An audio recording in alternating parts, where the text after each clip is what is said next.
ఓ అర్జున, పాండవ జ్యేష్ఠుడైన ధర్మరాజు అసత్యవాది కాడు. ఆయనకు ధర్మాలు బాగా తెలుసు, ఏ సమయంలో ఏం చేయాలో తెలుసు, ఎలా ప్రవర్తించాలో తెలుసు. ఇందులో ఆయన తప్పే మాత్రమూ లేదు. ధార్మికుడు కూడా కాను నేను, అట్లా చెప్పి అధర్మికుడు కూడా కాను నేను. అంటే ధర్మాత్ముడిని ఆ ద్రోణాచార్యుడే శిష్యద్రోహి, పాపాత్ముడు కనుకనే మరణించాడు. ఆయనే ధర్మద్రోహి. ఇక ఏ సందేహాలు పెట్టుకోకు, యుద్ధం చెయ్యి. ఓ విజయుడా, నీదే జయం అన్నాడు దృష్టద్యుమ్నుడు. ఎట్టయినా కొంచెం పెద్దవాడు కదా అని చెప్పాడు సంజయుడు. శ్రీకృష్ణాయ పరమాత్మనే నమః. 198వ అధ్యాయం. ధృతరాష్ట్రుడు సంజయుని ఇలా అడిగాడు, ఓ సంజయ, ద్రోణుడు మహాత్ముడు, 6 అంగాలతో కూడిన వేదాన్ని అధ్యయనం చేశాడు. లజ్జాశీలుడు. ఆయన యందు సాక్షాత్తుగా ధనుర్వేదం స్థిరంగా ఉంది. ఆయన అనుగ్రహంతో దేవతలు కూడా సులభంగా చేయలేని అమానుషమైన కార్యాలను రాజులు కూడా యుద్ధంలో చేస్తారు. అటువంటి యుద్ధ నైపుణ్యం కలవాడు. 6 అంగాలతో ఉండేటువంటి వేదాన్ని నేర్చుకున్నాడు. అలాంటి మహానుభావుణ్ణి మీ అందరి ఎదుట పాపకార్యం చేసిన వాడు, నీచుడు, క్రూరుడు, క్షుద్రుడు, గృహంత అయినటువంటి దృష్టద్యుమ్నుడు అంతేసి మాటలు మాట్లాడుతూ ఘోరంగా నిందిస్తుంటే రాజులంతా కోపించలేదా? మళ్ళీ సందేహం వెనక్కి. ఓ సంజయ, పాండవులు భూమండలం మీద ఉన్న రాజులు అప్పుడు ఏమన్నారో నాకు చెప్పు అని అడిగాడు. అంటే వాళ్ళెవరూ మాట్లాడలేదు కదా, అంతేని ఇప్పుడు మాట్లాడిస్తున్నాడు. అప్పుడు సంజయుడు ఇలా చెప్పాడు, ఓ మహారాజా, అప్పుడు అక్కడ ఉన్న రాజులందరూ క్రూర కర్మ చేసిన దృష్టద్యుమ్నుడి మాటలు విని మౌనం వహించారు. అర్జునుడు దృష్టద్యుమ్నుడిని కోపంగా చూశాడు. తర్వాత కన్నీరు కారుస్తూ దీర్ఘంగా నిట్టూర్చి చీచీచీ అన్నాడు. ధర్మరాజు, భీముడు, నకుల సహదేవులు, శ్రీకృష్ణుడు ఇంకా ఇతరులు సిగ్గుతో తల వంచుకున్నారు. అప్పుడు సాత్యకి ఇలా అన్నాడు, ఈ క్రూరుడు అశుభ వచనాలు పలుకుతున్నాడు. ఈ నరాధముణ్ణి, ఈ పాపపురుషుణ్ణి ఇక్కడ త్వరగా ఎవడూ చంపలేడా? ఈ పాండవులందరూ చెడు పని చేసిన నిన్ను తీవ్రంగా అసహించుకుంటున్నారు, నిందిస్తున్నారు. నువ్వు పుణ్యపురుషులంతా నిందించే క్రూర కార్యాన్ని చేయటమే కాకుండా అది సభలో గొప్పగా చెప్పుకుంటావా? నువ్వు గురువును అధర్మంగా పడగొట్టలేదా? కథంచ శతదా జిహ్వా, కథంచ శతదా జిహ్వా, నతే మూర్ధా చ ధీర్యతే, నతే మూర్ధా చ ధీర్యతే, గురుమాక్రోశతః క్షుద్రం, గురుమాక్రోశతః క్షుద్రం, నచ ధర్మేణ పాత్యసే, నచ ధర్మేణ పాత్యసే. గురువును నిందిస్తున్నా పాపాత్ముడవైన నీ నాలుక ఎందుకని 100 చీలికలు కావటం లేదు? నీ శిరస్సు ఎందుకు 100 ముక్కలు కావటం లేదు? చేయకూడని పని చేసి గురువును నిందిస్తున్నా నిన్ను చంపినా పాపం లేదు. ఈ భూమి మీద ఒక్క క్షణమైనా నువ్వు జీవించి ఉండటం వ్యర్థం. ఓ పురుషాధమా, ధర్మాత్ముడు సజ్జనుడైన గురువును జుట్టు పట్టుకొని నువ్వు సమరించావు. అలాంటి పనిని నువ్వు తప్ప ఎవడూ చేయడు. నీ మూర్ఖుడు నువ్వటువంటి వాడే. వంశానికి కళంకమైన నువ్వు పుట్టడం వల్ల నీ పూర్వులలో 7 తరాల వారు, తర్వాత 7 తరాల వారు అపకీర్తిని పొందుతారు. వెనక ముందు నరకంలో మునిగిపోయారు. అర్జునుడు భీష్ముడిని చంపటం గురించి మాట్లాడావు. ఆ విషయంలో మహాత్ముడైన భీష్ముడే స్వయంగానే తన పతనాన్ని నిర్ణయించుకున్నాడు. అయితే ఇక్కడ మరొక విషయాన్ని గ్రహించు. పాపాలు చేసేవారిలో ఘనుడు నీ సోదరుడు, అతడే శిఖండి. ఆ శిఖండే భీష్ముడిని వధించాడు. ఈ లోకంలో ద్రుపద పుత్రుల కంటే పాపకార్యాలు చేసేవారు మరొకరు లేనే లేరు, తెలుసుకో. ఇద్దరు ద్రుపద పుత్రులే కదా. నువ్వు అగ్ని నుంచి పుట్టించవచ్చు, వాడు విచిత్రంగా పుట్టాడు శిఖండి. నువ్వేంటి అగ్నిలో పుట్టడం? ఇద్దరు విచిత్రంగా పుట్టారు. సరే, మీరిద్దరే కదా ఈ పని చేసింది. శిఖండి ఆయన చంపాడు భీష్ముడిని, నువ్వు ఈయన చంపావు. ఏంటి పని మీరు చేశారు? ఇంత క్రూరాత్ములు మీరు. ఇటువంటి ద్రుపద పుత్రులు భయంకరమైన పుత్రులని పేరు తెచ్చుకున్నారు. భీష్ముడిని సంహరించటానికే అతన్ని నీ తండ్రియే సృష్టించాడట. ఆహా, ఆ శిఖండిని మీ నాన్నే రక్షించాడు, పోషించాడు కూడా, పెద్ద చేశాడు, విద్యలు నేర్పించాడు. నీ సోదరుడైన శిఖండి మహాత్ముడైన భీష్ముడిని చూసుకున్నాడు. ఆయన ఏం చేశాడు? చంపేశాడు. మరి నువ్వు గురువును చూసుకున్నావు, ఏం చేశావు? చంపేశావు. మీ పాంచాల వంశం వారు నీచులు, పరమనీచులు, మిత్రులకు గురువులకు ద్రోహం చేస్తారు. ఇప్పుడు మీరు ధర్మభ్రష్టులు కూడా అయ్యారు.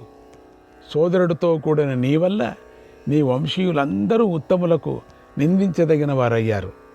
నువ్వు మళ్ళీ ఇలాంటి మాటలను కనుక మాట్లాడితే వజ్రాయంతో సమానమైన ఈ గదతో నీ తల పగలగొట్టేస్తాను. బ్రహ్మహత్య చేసిన నీ ముఖాన్ని చూసిన వారు ఆ పాప ప్రాయశ్చిత్తంగా సూర్యుని దర్శిస్తారు, పాపాన్ని పోగొట్టుకుంటారు. నువ్వు చేసిన పాపం అంతా ఇంత కాదని అది బ్రహ్మహత్య. దుష్టుడివైన దృష్టద్యుమ్నా, ఓ దుష్టుడా, నా ఎదుట నా గురువైన అర్జునుడిని, అంటే నా గురువైన అర్జునుడిని, నా గురువుకు గురువైన ద్రోణుణ్ణి అంటే ఆక్షేపిస్తూ తిడుతున్నావు కదా, నేను ఊరుకోను, నిలబడు, నా గదాఘాతాన్ని కాచుకో అని సాత్యకి పౌరుషంగా దృష్టద్యుమ్నుడిని ఆక్షేపించాడు. సాత్యకి చాలా కోపం వచ్చింది. ఆ మాటలు విని దృష్టద్యుమ్నుడు కోపించి ఇలా అన్నాడు, ఓ సాత్యకి, నీ మాటలు విన్నాను, అయినా నిన్ను క్షమిస్తున్నాను. సదా నార్యో శుభ సాధుం, సదా నార్యో శుభ సాధుం పురుషం క్షేప్తుమిచ్చతి, పురుషం క్షేప్తుమిచ్చతి. అనార్యుడు, అయోగ్యుడు అయిన వాడు ఎప్పుడు మంచివాడిని నిందించాలని అనుకుంటూ ఉంటాడు. లోకము క్షమాగుణాన్ని మెచ్చుకుంటుంది. పాపాత్ముడు క్షమించదగిన వాడు కాడు. పాపాత్ముడు క్షమా గలవాడిని జయించినట్లుగా ఎప్పుడూ భావిస్తూనే ఉంటాడు. నువ్వు అల్పుడవు, నీచుడవు.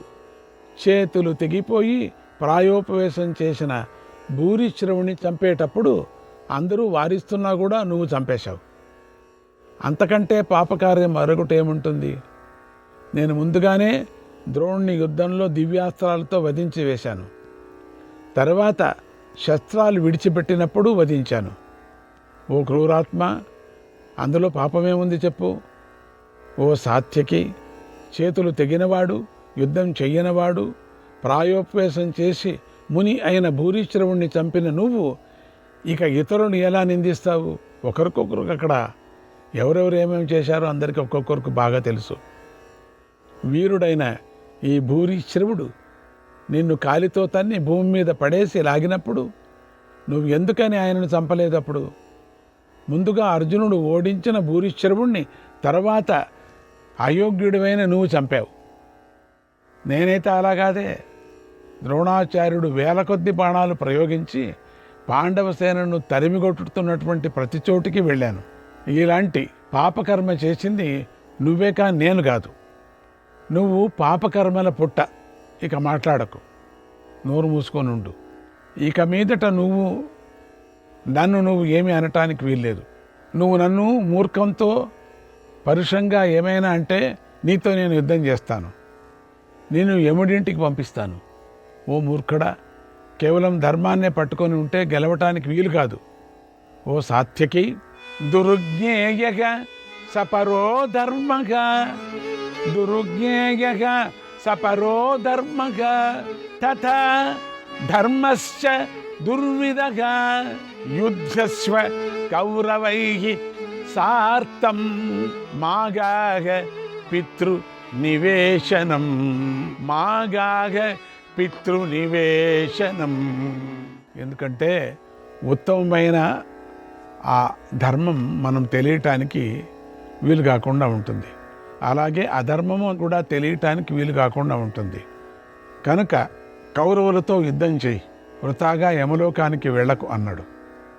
అలా దృష్టద్యుమ్నుడు పలికిన పరుషమైన క్రూరమైనవి మాటలు విని సాత్యకి కోపించాడు. అతడి కన్నులు కోపంతో ఎర్రబడ్డాయి. తన రథం మీద ధనస్సును ఉంచాడు. వేగంగా గదను తీసుకొని దృష్టద్యుమ్నుడి మీదకు దూకాడు. ఇక నీతో పరుషంగా మాట్లాడవలసిన పనేముంటుంది?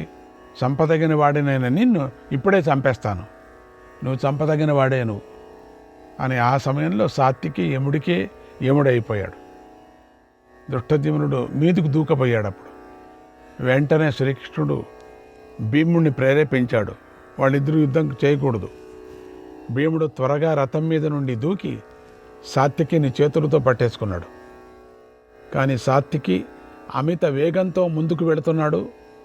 భీముడు కూడా అతడితో పాటే కొద్ది దూరం ముందుకు వెళ్ళాడు. భీముడు తన కాళ్ళు రెండింటినీ నేలకు అదిమి పట్టి నెలదొక్కున్నాడు బాగా. ఆ సాత్యకిని భీముడు 6వ అడుగులో బలంగా పట్టి నిలబెట్టాడు. ఓ మహారాజా, అప్పుడు సహదేవుడు త్వరగా రథం మీద నుండి కిందికి దిగి సాత్యకితో మధురంగా ఇలా అన్నాడు. ఓ నరశ్రేష్ఠ, మాకు అందక వృష్ణుల కంటే పాంచాలుల కంటే ఉత్తమమైన మిత్రులు ఎవరూ లేరు. అలాగే అందక వృష్ణులకు ప్రత్యేకించి శ్రీకృష్ణుడికి మమ్మల్ని మించిన మిత్రులు లేరు. ఓ వృష్ణివంశీయ, అలాగే పాంచాలులకు కూడా సముద్రం వరకు ఉన్న భూమి మీద వెదికి చూసిన పాండవ వృష్ణులకు మించిన మిత్రులు లేనే లేరు. నువ్వు అనుకున్నట్లుగానే మేము మీకు మిత్రులం, మీరు మాకు మిత్రులు. ఓ సర్వధర్మజ్ఞ, మిత్రధర్మాన్ని గుర్తించు. దృష్టద్యుమ్నుడి మీద వచ్చినటువంటి కోపాన్ని విడిచిపెట్టి శాంతించు. దృష్టద్యుమ్నుడు నువ్వు దృష్టద్యుమ్నుడిని పరస్పరం క్షమించుకోండి, పోన్లేండి, మేము క్షమాపణనే కోరుకుంటున్నాం అంటే శాంతిని మించినది ఏదీ లేదు అని చాలా వరకు చెప్పి శాంతించాడు. అప్పుడు దృష్టద్యుమ్నుడు నవ్వుతూ ఇలా అన్నాడు. ఓ భీమసేన, ఈ సాత్యకి యుద్ధమదంలో విజృంభిస్తున్నాడు, విడిచిపెట్టు, నేను అతడిని పడగొడతాను. అయితే ఇప్పుడు గొప్పదైన పాండవుల మహత్కార్యం చేయవలసిన బాధ్యత ఉంది. ఆ కౌరవులు మన మీదకు వచ్చేస్తున్నారు. ఒకవేళ కౌరవులంతా మీద పడినా యుద్ధంలో అర్జునుడు వారినందరినీ వారిస్తాడు. ఇక్కడ నేను సాత్యకి శిరస్సును బాణాలతో నరికేస్తాను. ఇతడు నన్ను చేతులు తెగిన భూరిశ్రవుడిగా భావిస్తున్నాడు. కనుక ఇతడిని విడిచిపెట్టు. నేను ఇతడి కానీ ఇతడు నన్ను కానీ ఇప్పుడే చంపాలి. మా ఇద్దరిలో ఒకరే ఉండాలి అన్నాడు. సాత్యకి భీముడి ఆ బాహువుల యొక్క మధ్యలో ఉండి ఇరకపోయాడు, ఊగిపోతున్నాడు. అప్పుడు దృష్టద్యుమ్నుడు సాత్యకి బలవంతుల బాహుబలం గల వారిద్దరు కూడా మదించిన వృషవల్లాగా రంకెలు వేస్తూ ఉంటే, పెద్ద పెద్ద ఎద్దుల్లాగా రంకెలు వేస్తూ ఉంటే శ్రీకృష్ణుడు ధర్మరాజు త్వరగా వారి మధ్యకు వచ్చారు. ఎంతో శ్రమపడి వారిని శాంతింపజేశారు. తర్వాత ఆ క్షత్రియ శ్రేష్ఠులు యుద్ధభూమికి నడిచారు. యుద్ధం చేయటానికి ఎదురుగా వస్తున్నటువంటి శత్రువును ఎదిరించారు. అన్నాడు సంజయుడు. శ్రీకృష్ణాయ పరమాత్మనే నమః. 199వ అధ్యాయం. సంజయుడు ధృతరాష్ట్రుడికి ఇలా చెప్పాడు. ఓ మహారాజా, తర్వాత అశ్వత్థామ ప్రళయకాలంలో సకల ప్రాణి వినాశానికి కాలం సృష్టించిన యముళ్లాగా ఉన్నాడు. ఘోరంగా పాండవ సేనతో యుద్ధం చేశాడు. ఆ సమయంలో అశ్వత్థామ పాండవ పాంచాల సేనలను వధించటానికై నారాయణాస్త్రాన్ని ప్రయోగించాడు. ఆ నారాయణాస్త్రం నుండి 1000 కొద్ది బాణాలు ఆవిర్భవించాయి. అవి నోళ్లు తెరుచుకొని వెలుగుతున్నటువంటి సర్పాల్లాగా పాండవ సేనలను నాశనం చేస్తున్నాయి. నిర్మలమైన ఆకాశంలో ఇనుపగుండ్లు ఆవిర్భవించాయి. అప్పుడే ఇనుపగుండ్లు వచ్చినట్టుగా వస్తున్నాయి. అవి గ్రహాలు నక్షత్రాల్లాగా జ్వలించిపోసాగాయి. అలాగే 4 చక్రాల 2 చక్రాలు గల శతఘ్నులు, గదలు లెక్కలేనన్ని ఆవిర్భవించాయి. సూర్యకుండలాల్లాగా ప్రజ్వలించే పొడవైన ములుకలు గల చక్రాలు కూడా పుట్టాయి. అలా సమయంలో ఆకాశమంతా శస్త్రాలతో నిండి ఉండటాన్ని చూసి పాండవ సృంజ యొక్క సేనలు ఎంతో కలత చెందాయి, ఉద్వేగానికి లోనయ్యాయి. పాండవ పక్షంలోని మహావీరులు ఎంత తీవ్రంగా యుద్ధం చేశారో అంత తీవ్రంగా ఆ నారాయణాస్త్రం వృద్ధి చెందింది.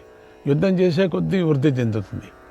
యుద్ధరంగంలో నారాయణాస్త్రం అప్పుడు వధిస్తుంటే అగ్నికి కాలిపోతున్నట్లుగా పాండవ సైనికులు ఎన్నో బాధలు పాలయ్యారు. ఆ అస్త్రం పాండవ సేనను దహించి వేసాగింది. ఆ అస్త్రం అన్ని వైపులా వ్యాపించగా దానివల్ల పాండవ సేన క్షీణించసాగింది. శ్రీకృష్ణుడు కంగారు పడ్డాడు. చేతులు పైకెత్తి వారిస్తూ ఇలా అన్నాడు, ఓ యోధులారా, త్వరగా మీ అస్త్రాలను కింద పడవేయండి. యుద్ధం చేసే కొద్దీ ఎక్కువ అవుతుంది. అది గుర్రాలు, ఏనుగుల మీద నుంచి క్రిందికి దిగండి అందరూ. ఈ అస్త్రాన్ని నివారించటానికి ఆ పరమాత్మ అయిన నారాయణుడు ఈ ఉపాయాన్నే చెప్పాడు. అందరూ అస్త్రాలు కింద పడేయండి, రథాల నుంచి కిందికి దిగండి. ఎవరు అస్త్రాలు పట్టుకోవకండి. ఎవరి చేతిలో అస్త్రాలు ఉంటుందో వాళ్ళని చంపుతుంది. దాని కథ అది. ఎవరు రథం మీద కూర్చుంటారో వాళ్ళని చంపుతుంది. ఎవరు ఏనుగుల మీద, గుర్రాల మీద కూర్చున్నారో వాళ్ళని చంపుతుంది. అందరూ దిగండి అని గట్టిగా అరిచాడు. ఒకరికొకరు అరుచుకొని వెళ్ళారు. అక్కడుండే అక్షోహిణి సైన్యం అంతా కూడా ఆయుధాలు కింద పరేశారు. ఏనుగు భూమి నుంచి, రథం నుంచి కిందికి దూకి నిలుస్తున్నారు అందరూ కూడా. భూమి మీద నిరాయుధాలుగా ఉన్నవారిని ఈ నారాయణాస్త్రం సంహరించదు అనే విషయాన్ని మనం చెప్పుకున్నాం కదా. అంతే, అందరూ అన్ని అక్షోహిణి సైన్యం అంతా మొత్తం ఎవరి చేతిలో ఏమీ లేదు. వీరులైన వీరందరూ ఈ అస్త్రంతో ఎంత ఎక్కువగా యుద్ధం చేస్తే కౌరవులు అంతగా బలవంతులైపోతారు. ఆ వాహనాలు దిగండి అని గట్టిగా అరిచారు. ఏం జలిం కుర్వతే వీరాహ నమంతి చ వివాహనాహ నమంతి చ వివాహనాహ. అస్త్రాలను కింద పడేయండి, అందరూ నమస్కరించండి, సాష్టాంగ నమస్కారం చేయండి. నమస్కరించే మానవులను ఈ నారాయణాస్త్రం యుద్ధంలో సంహరించదు. ఊరికే పైన ఇట్లా దండం పెట్టేది కాదు. కింద పడండి. ఒకరికొకరు చెప్పుకున్నారు. అందరూ కింద పడ్డారు. మొత్తం పాండవ సైన్యమంతా కూడా, ఆ అక్షోహిణి సైన్యం అందరూ కూడా కింద పడ్డారు. అందరూ నమస్కారం చేసేశారు. తమ అస్త్రాలు వదిలేశారు. రథాలు దిగారు, గుర్రాలు దిగారు, ఏనుగులు దిగారు, సాష్టాంగ నమస్కారం చేశారు. ఈ విధంగా చేస్తున్న వారిని చూసి భీముడు వారికి ఉత్సాహాన్ని, సంతోషాన్ని కలిగిస్తూ ఇలా అన్నాడు, మన సైన్యంలో ఎవరు కూడా శస్త్రాలను వదలకండి. అశ్వత్థామ వేసిన అస్త్రాన్ని నా బాణాలతో వారిస్తాను. నా బంగారు గదతో నేను ఆ ద్రోణపుత్రుడి అస్త్రాన్ని కాలుడిలాగా ముక్కలు చేస్తాను. నేను ఒక్కడనే పట్టుకోవాలి, మిగతా వాళ్ళు ఎవరు పట్టుకోకండి. ఈ యుద్ధ భూమిలో నాలాగా బలం గల వీరుడు ఇంకొకడు లేడు.